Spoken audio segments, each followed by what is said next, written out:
যেসব টাকা পাচার হয়ে গেছে সেটা ফেরত আনতে 5 বছর সময় লাগবে। সেটাও খুব খুশির খবর যদি উনি 5 বছরে পারেন, কিন্তু সেরকম কোনো উদ্যোগ এখন পর্যন্ত তারা নেয়নি। এই ব্যাপারে যে শক্ত একটা অবস্থান নিয়ে বিভিন্ন দেশের সাথে নেগোশিয়েট করতে হবে টাকাটা ফেরত আনার, এই সরকার সেটা করছে না। তাদের এই ব্যাপারে কোনো ইন্টারেস্ট নাই। আমি তো তাদেরকে সন্দেহের চোখে দেখি। তাদের এই ব্যাপারে তারা কোনো উদ্যোগ নেয়নি কেন, এটা আমরা জনগণ থেকে আমরা জানতে চাই। শেখ হাসিনা তার ছেলে জয়ের যে লুট করা টাকাগুলি, শেখ রেহানার লুট করা টাকা, এগুলো বাংলাদেশে ফেরত আনতে পারার আমি তো কোনো লক্ষ্য দেখি না, কোনো লক্ষণ দেখি না। এবং আমি মনে করি যে এই ব্যাপারে জনগণ একটা দাবি আছে যে এটা তাড়াতাড়ি কিছু করা দরকার। কারণ যেই পরিমাণের টাকা তারা বাইরে নিয়েছে, আমাদের কয়েক বছরের বাজেট চালাতে পারবো। ওই টাকাটা একটা বড় অংশ যদি ফেরত আনি, একটা অংশ চলে যাবে লিগ্যাল ফিজে। আমার ধারণা 10 থেকে 15% চলে যাবে আইনি বিভিন্ন আইনের কোম্পানিতে, বিদেশে ওদের হাতে চলে যাবে। কিন্তু বাকিটা তো দেশে আসবে, এবং এটা দেশের মানুষের সম্পদ, যে চুরি করা টাকাটা।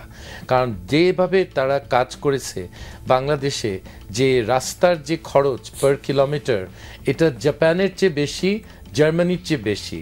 আপনি জার্মানি, জাপানে যদি গিয়ে থাকেন, ওখানকার রাস্তার আমাদের রাস্তার তুলনা যদি করেন, বুঝতে পারবেন যে কত টাকা শেখ হাসিনার সরকার মেরেছে, আপনি আন্দাজ করতে পারেন।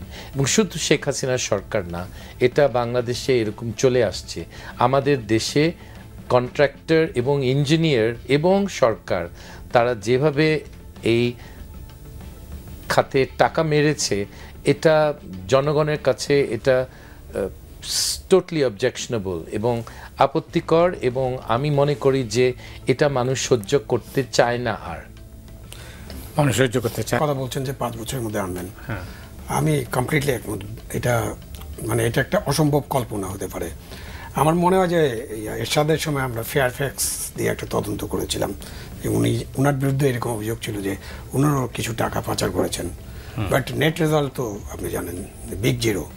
আমাদের দেশে আমরা টাকা ফেরত আনতে পেরেছি মাত্র একটা সূত্র থেকে, সেটা হলো সিঙ্গাপুর থেকে। এটাও অনেক বড় করে আমরা দেখিয়েছি, আমরা আনতে পারিনি। টাকা পাচার করার টাকা আনা এবং ওই সব দেশের সাথে আমাদের যে চুক্তি এবং গভর্নমেন্ট টু গভর্নমেন্ট যে রিলেশন খুব জটিল। এবং তারপরে আপনি কোম্পানিগুলোকে নিয়োগ করবেন, এবং সব টাকা যে ওই সব ভদ্রমহিলা বা ভদ্রলোকদের নামে আছে, কোথায় অফশোর অ্যাকাউন্ট, কোন অ্যাকাউন্টে যে আছে, কি অবস্থায় আছে, এটা নিয়ে অনেক কাজ করতে হবে। সেই কাজটা খুব গুরুত্বপূর্ণ। স্যার যেটা বললেন যে খুব ইম্পর্টেন্ট, যে আমরা দ্রব্যমূল্য কীভাবে কমাতে পারি। We have a tariff commission, তার কাজই কিন্তু এটা, যেটা বললেন যে আপনি আমদানি করবেন, আমদানির পরে 15-20% আমরা হিসাব করবো, হিসাব করে এই কাজটা করবেন। So you have a commission, এবং ওই কমিশনের লোকেরা কাজ করেন, এবং কমিশনের সব এমন লোককে দেওয়া হয় যে, সেই জন্য আমি যখন সিন্ডিকেটের কথা বলি, আমি সিন্ডিকেট বলতে বুঝি যে আমাদের ব্যবসায়ীরা, আমাদের আমলা, গণকর্মচারী এবং আমাদের রাজনীতিবিদরা, এই তিন গোষ্ঠী মিলে কিন্তু সিন্ডিকেট, যেটা হলো ইঞ্জিনিয়ার, কন্ট্রাক্টর অ্যান্ড পলিটিশিয়ানস। তো সেরকম এখানকার দ্রব্যমূল্য সিন্ডিকেটটা এরকম। তো সেখান থেকে এখন ধরে নিতে হবে, মানে ধরে নিতে চাই যে অন্তর্বর্তীকালীন সরকারের যে সিন্ডিকেট বা পলিটিশিয়ান, তারা এই সিন্ডিকেটে নাই। কিন্তু যারা নতুন দল করছেন, তাদের আমি জানি না তাদের অর্থের উৎসে কী হবে, কোত্থেকে টাকা পাবেন, কোত্থেকে তারা দলটা পরিচালনা করবেন। সো এইখানে কিন্তু এটা কমানো সম্ভব, এবং দ্রব্যমূল্যের উপরে একটা হাত দেওয়া যায়। আপনি বাংলাদেশের যে উৎপাদন, সেখানেও কিন্তু আমাদের 5টা-7টা লেয়ার আছে মধ্যস্বত্বভোগী। এই লেয়ারগুলো খুব সহজে যে দূর করা যাবে এমন নয়, কারণ ওরাও তো, আমাদের তো এমপ্লয়মেন্ট নাই, আমাদের বেকারত্ব, এই কারণে বিভিন্ন জায়গায় লেয়ার। কিন্তু লেয়ারের বাইরে আপনি চাঁদাবাজি আছে, লেয়ারের বাইরে টোল কালেকশনস আছে সেইটা, এবং লেয়ারের বাইরে আপনার যে পরিবহন খরচ এবং পরিবহন মাফিয়া যে আছে, সেইটার যদি আমরা করতে পারি, একটু কাউন্টার করতে পারি, একটু চ্যালেঞ্জ করতে পারি, তাহলেও কিন্তু দ্রব্যমূল্য কিছুটা হলে অভ্যন্তরীণ বাজারে দ্রব্যমূল্যটাও নিয়ন্ত্রণে আসবে।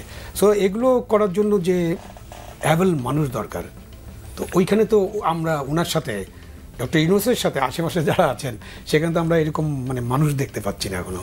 এবার রাজা কেবি, আপনার সঙ্গে ভবিষ্যৎ কি, শেখ হাসিনার ভবিষ্যৎ কি? তো এই রাজনীতির সঙ্গে যেহেতু আপনি সম্পৃক্ত আছেন, দেশ দুনিয়া সম্পর্কেও জানেন, এই প্রেক্ষাপটে মানে 5ই আগস্টের এই পটভূমিতে আমরা 6 মাস পরে দাঁড়িয়ে কি বলছি যে শেখ হাসিনার এবং আওয়ামী লীগের ভবিষ্যৎ কি, বা আমরা আদৌ আছে কিনা? আমার তো মনে হয় যে খুনি হাসিনার তাকে ক্রেডিট দিতে হয়। যেই জিনিসটা বিএনপি করতে পারেনি সেটা শেখ হাসিনা করেছে, আওয়ামী লীগকে ধ্বংস করেছে বাংলাদেশে। এই দলটা বাংলাদেশে বিলুপ্ত হয়ে যাবে এবং আমার মনে হয় না 50 বছরে তাদের মাথা তোলার কোনো ক্ষমতা থাকবে। তারা যা করেছে এই 16 বছরে, এটা মানুষের মনে থাকবে, অনেক দিন মনে থাকবে। শুধু কিছু বাঙালি আছে বিদেশে, লন্ডনে, আমেরিকায়, তারা কিন্তু এই অত্যাচারের তারা শিকার হয়নি। তারা কিন্তু আওয়ামী লীগের প্রচুর সমর্থক আছে, লন্ডনে আপনি খোঁজ করেন দেখবেন যে বেশ সমর্থক আছে তাদের। তারা তো শিকার হয়নি, তাদের প্রিয়জনকে হত্যা করেনি শেখ হাসিনা, কিন্তু যারা দেশে ছিল তারা এই দলটাকে ঘৃণা করে। আমি আপনাদেরকে চ্যালেঞ্জ করছি, আপনাদের দাদা, বাবা, চাচা তারা মুসলিম লীগ ছাড়া কোনো দল চিনত না। এই একটা দলের তারা অনুসারী ছিল এবং মুসলিম লীগের 15 নম্বর নেতার নাম, পদবি সব কিছু তারা জানতো। ওকে, কিন্তু এই মুহূর্তে আমাকে বলেন মুসলিম লীগের সাধারণ সম্পাদক কে, নাম জানেন আপনি?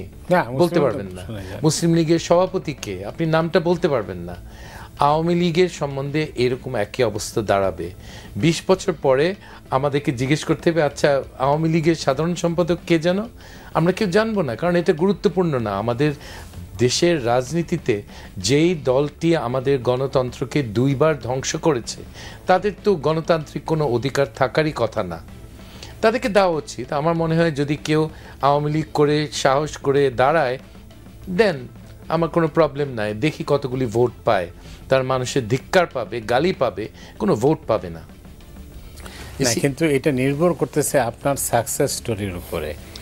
আপনার যদি এক্স্যাক্টলি এই সরকার যদি ফেল করে, এটা একটা দুশ্চিন্তার কারণ। তখন লোকে, আমি একজনের কথা শুনেছি যে আগেই ভালো ছিলাম, মানে হাসিনার আমলে ভালো ছিল, এই কথাটা শুনে আমার মনটা এত খারাপ হয়ে গেছে। একটা গরিব মানুষ বলছিল। তো এটা তো অ্যাকসেপ্টেবল না।